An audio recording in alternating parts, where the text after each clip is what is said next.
El análisis está en RCN Radio.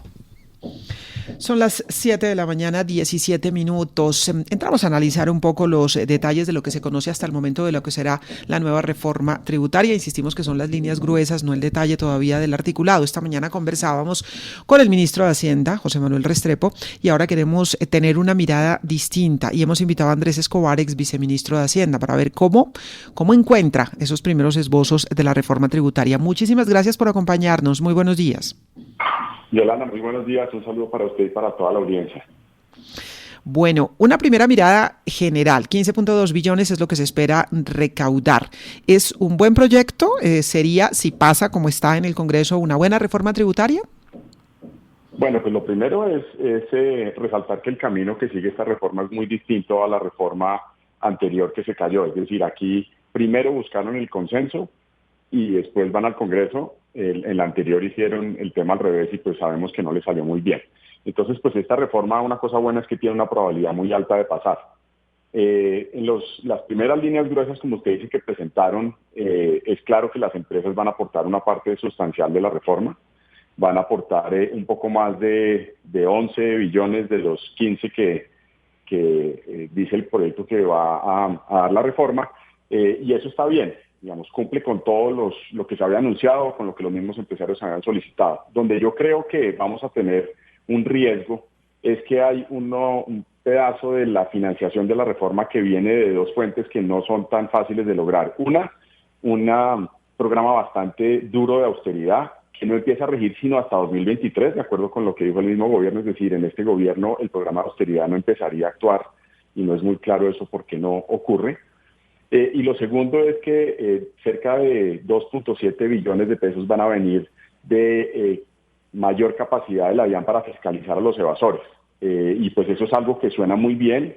La gente quiere que pues, los evasores paguen todo lo que deban pagar, pero esto hay que meterlo en el contexto amplio del programa fiscal que se presentó hace cerca de un mes en el marco fiscal, en donde se dice que ya la DIAN fuera de este esfuerzo tiene que hacer un esfuerzo enorme en materia de fiscalización. Entonces la pregunta que cabe hacerse es si esta fiscalización adicional que prometen lograr de 2.7 billones se va a lograr. Yo tengo mis dudas.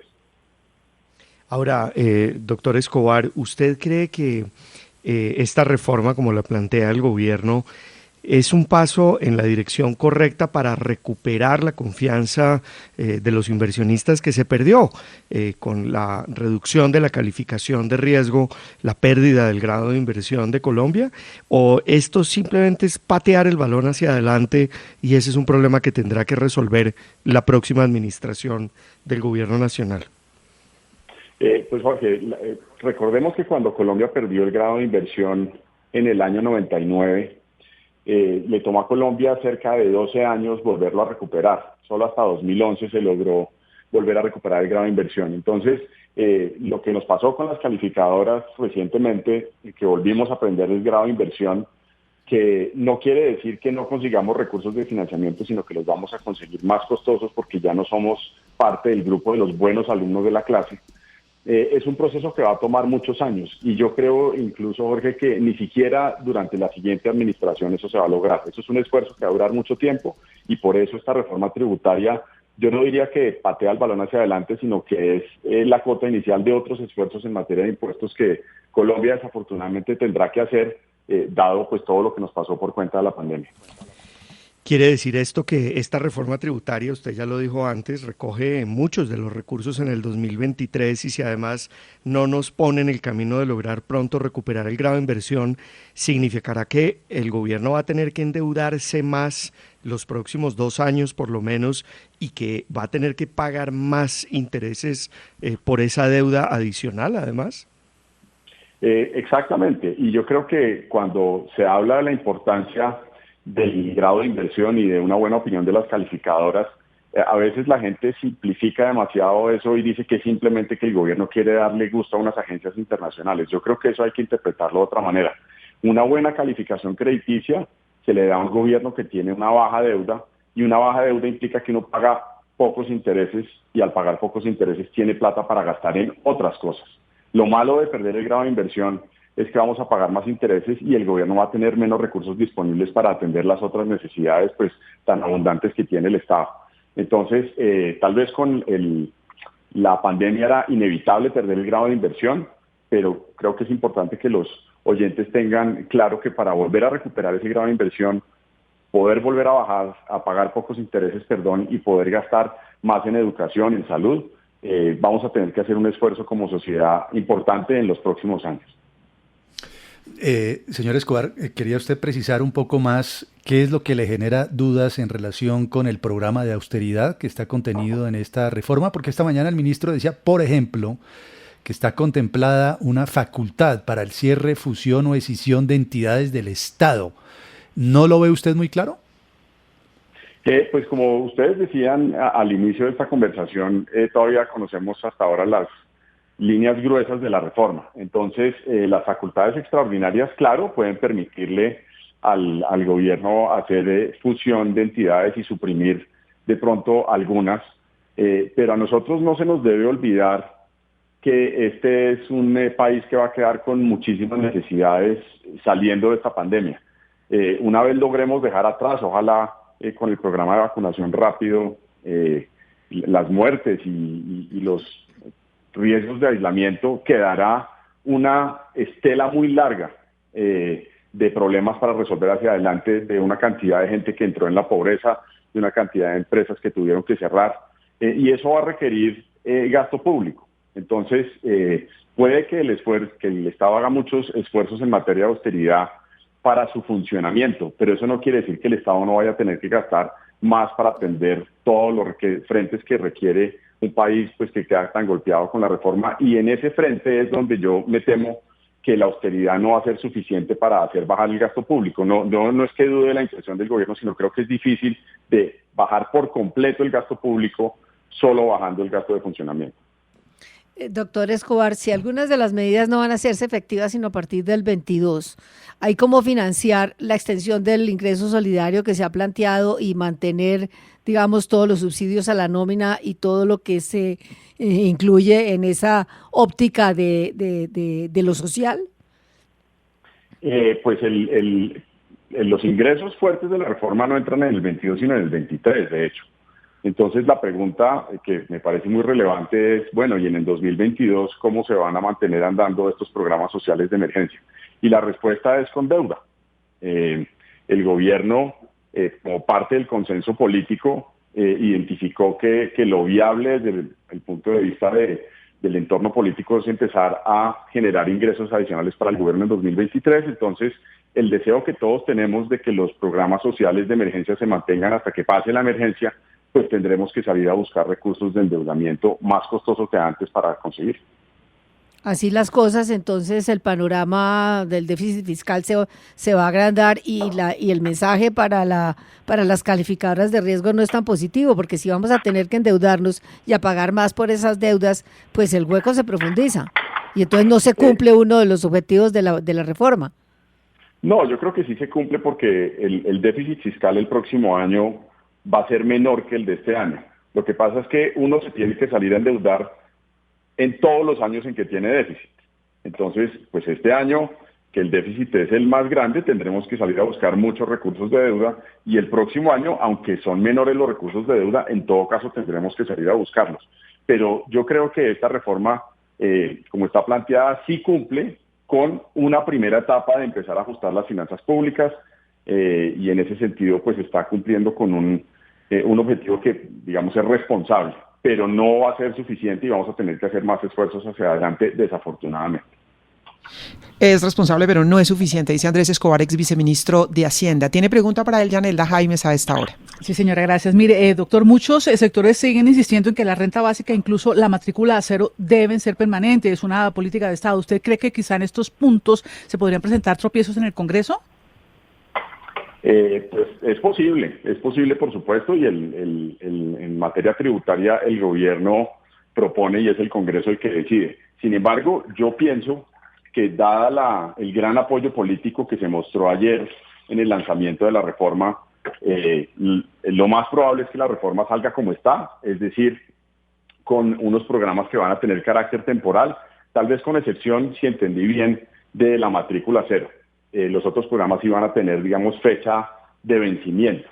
Pero los programas que tienen fecha de vencimiento, uno puede ir más adelante al Congreso a volverlos permanentes y las políticas de Estado no necesariamente nacen como políticas de Estado desde el primer día. Uno las pone en funcionamiento, las evalúa, mira las bondades, afloja o relaja las cosas que no le gustan, aprieta las cosas que sí le gustan, y eso sí se puede volver una política de Estado. Entonces, pues creo que es muy pronto para decir que estos programas simplemente van a tener un carácter temporal, porque probablemente algunos de ellos se volverán después permanentes, teniendo que volver al Congreso, sin embargo. La última vez que conversamos con usted nos comentábamos la anterior reforma tributaria, la que se cayó, que fue retirada por el gobierno, y usted nos decía toda reforma tributaria supone un balance de dolores en la población. En esta ocasión parece que a los únicos a los que les van a apretar y que les va a doler es a las empresas, porque usted lo dijo al comienzo, la gran mayoría del recaudo pues se espera que lo paguen las empresas. ¿No es eso, digamos, matar la gallina de los huevos de oro, subir los impuestos al 35% de las utilidades empresariales cuando en todo el mundo se están bajando? ¿No es un contrasentido? Pues Jorge, los mismos empresarios fueron ayer bastante vocales en decir que están de acuerdo con que ese es el camino a seguir, pero yo creo que esta alza de impuestos para las empresas tiene que ser un tema temporal. Y como les decía antes, vendrán discusiones difíciles que habrá que dar en otros momentos de este país, no en medio de la pandemia, por supuesto, en que las personas naturales tendrán que poner más de su parte. Algunas pondrán en medio de este programa de anti-evasión y de anti-elusión que anunció el gobierno, entonces pues pondrán quienes no son juiciosos en pagar sus impuestos, pero eso no va a ser suficiente. Entonces pues Colombia, que todos lo sabemos, ha tenido una historia de más o menos una reforma tributaria cada 2 años durante los últimos 20 o 30 años, pues probablemente hacia adelante no vayamos a ser muy distintos, porque esta discusión no ha terminado. Seguro, aquí estamos, como dice usted, cada 2 años y a veces más. En este gobierno ha sido cada año discutiendo reforma tributaria, y en esta pues parece que es lo mismo, es una reforma tributaria pues que avanza, pero que se puede quedar corta ante la magnitud de lo que se requiere. Muchísimas gracias, doctor Escobar, por estos minutos para los oyentes de RCN Radio, por ayudarnos a hacer claridad sobre el debate. A ustedes muchas gracias, buen día para todos. Buen día, él es Andrés Escobar, ex viceministro de Hacienda. Y los elementos del debate, le insiste en varias oportunidades, profe, en que no es suficiente la reforma. Dice, pues sí, se avanza, pero falta camino. Ahora, a mí me queda sonando de eso que falta camino, profe, también lo que nos dijo el ministro Restrepo, y es que recuperar el grado de inversión es una cosa que tarda de 1 a 3 años, y que aquí se dan pasitos, pero que más o menos el gobierno ya es tirándole la pelota al próximo gobierno, ¿no? Con el grado de inversión, profe. Así lo interpreto yo, pero no sé si estoy equivocada. Definitivamente, esta es una reforma para terminar el año, para pasar, digamos, la administración, para poderla terminar responsablemente, pero no es una reforma que plantee, digamos, grandes reformas de política, no es una reforma que plantee, digamos, grandes avenidas para el crecimiento económico, para la solidaridad social, para resolver los problemas estructurales que tiene la tributación en Colombia. Es apenas para poder terminar el año, y es una reforma que, como lo dijo el ministro, es una reforma viable. Vale la pena también decir algo que es importante, y es que esta reforma sí revierte lo que algunos consideran que fue un error de política, y fue haberle bajado los impuestos a las empresas en esa primera reforma tributaria que hizo el gobierno del presidente Duque recién entrando, y que pues generó también algunas gabelas tributarias, sobre todo para las llamadas megainversiones. Habrá que ver en el diablo de los detalles, Yolanda, si todos esos huequitos tributarios se terminan quitando, porque tenemos todavía muchos hoyos en el estatuto tributario colombiano que permiten reducir la carga tributaria. Ahora, ¿había posibilidad de hacer algo distinto? Le pregunto a José Manuel, políticamente hablando, porque dicen los expertos como el profe, como el doctor Andrés Escobar, avanza, pero no es suficiente, se requiere más.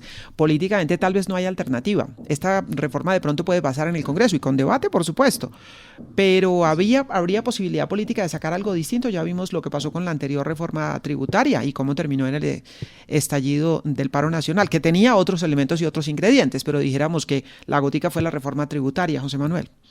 Sí, Yolanda, ninguna posibilidad de presentar otra, o la otra posibilidad era no presentar ninguna, porque hacer algo más ambicioso que eso, ya vimos los costos políticos que tenían. Esta reforma ya de entrada tiene el respaldo, uno diría, de al menos 4 partidos políticos que acompañarían la reforma tributaria. Habrá que ver, como señalaba María Elvira más temprano en la entrevista con José Manuel Restrepo, el ministro de Hacienda, si hay interés de meter algunos otros asuntos, algunos otros temas en la reforma tributaria, y allí se arme a partir de eso algún tipo de debate adicional por parte de los partidos políticos, pero en principio es una reforma políticamente correcta, es una reforma de paz social, si se quiere, en un momento de convulsión, y por esa misma razón yo creo que va a pasar en el Congreso de la República, a pesar de lo que puedan ser algunos micos o algunos temas adicionales que se intenten meter por la vía de los 4 debates. Bueno, queda entonces la pelota en el terreno del Congreso. Allí el debate es político, por supuesto, y veremos cómo avanza el proceso de reforma tributaria. Y yo insisto, hay que mirar el articulado, el detallito. En estos asuntos, sí, más que en cualquier cosa, el diablo puede estar en los detalles. Reforma tributaria, noticia del día, 7:33. RCN Radio.